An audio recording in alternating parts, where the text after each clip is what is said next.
votre chien aboie, défèque et détruit tout dans la maison dès votre départ? Voici les conseils pratiques des vétérinaires pour mettre fin à cette pathologie. Que fait un chien lorsque son maître est absent? Certains ne veulent pas savoir.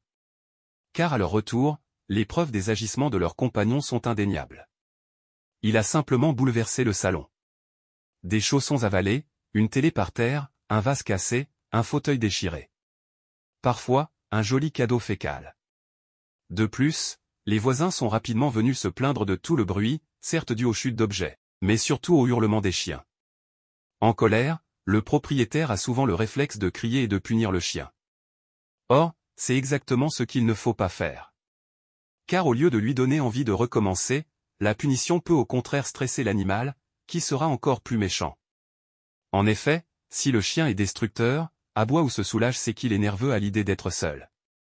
Ce type de comportement se produit donc surtout lorsque le chien est très attaché à son maître. Mon chien détruit tout. Est-il inquiet? Avant d'envisager un traitement, voici quelques conseils pratiques pour limiter ce trouble du comportement. Vous devez sortir votre chien 30 minutes avant le départ pour faire ses besoins. Avant de quitter la maison, ne faites pas attention à votre chien 20 à 30 minutes avant le départ, n'essayez pas de rassurer le chien en lui disant « je reviens bientôt », sois sage. À votre retour, ignorez-le jusqu'à ce qu'il se calme et initiez ensuite seulement un contact avec lui, caresse, jeu. Ne punissez pas votre chien s'il a fait ses besoins ou s'il fait des dégâts dans la maison pendant votre absence. Cela ne fera qu'augmenter son anxiété. Ne nettoyez jamais les dégâts ou la saleté devant votre chien, sinon il prendra ce geste comme un signe d'attention à son égard. À la maison, c'est vous qui devriez initier le contact avec votre chien et seulement lorsqu'il se calme. Évitez de répondre systématiquement aux demandes de caresses ou de jeu de votre chien.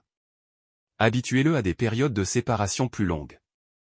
Les rituels de départ et les rituels de retour favorisent l'anxiété du chien, attachez ses chaussures, récupérez ses manteaux, agitez ses clés, etc. Simulez le départ en enfilant votre manteau et en manipulant vos clés à d'autres moments qu'avant le départ effectif. Faites semblant de partir et de revenir à différents moments de la journée sans prêter attention aux actions de votre chien. Évitez d'être super attaché.